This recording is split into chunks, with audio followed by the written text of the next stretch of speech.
Да се скрати дел од материјалот, да се полага еден предмет помалку или да се укине државната матура.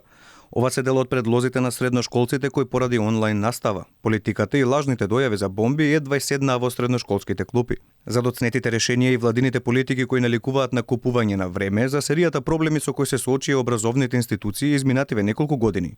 Ги натераа средношколците со свој предлози да се обидат и да ги надминат предизвиците со кои се соочуваат. Велат, по толку многу изгубени часови, државниот испит не може да се полага на ист начин како досега. Средношколците предложија дали да се скрати дел од материјалот кој што е пропуштен, е предвиден за полагање на овогодинишната матура, дали да се изостави еден интерен предмет или секако имаше секакви предлози за укинување на матурата за и слично.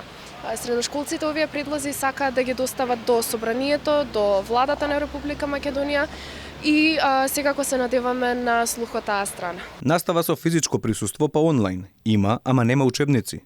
Дојава за бомба, брзање до дома пред компјутер.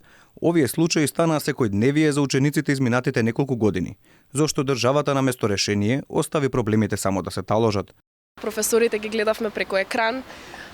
Понатаму во трета година се соочивме со протести на просветните работници, се соочивме со протести на ЈСП и сега најактуелно во четврта година се соочуваме со дојави за бомби кои што од почетокот на четвртата година до сега верувам дека го попречи образованието во голема мера. И покрај барањата на средношколците од Министерството за образование остануваат на ставот дека државната матура ќе се полага исто како и во минатото.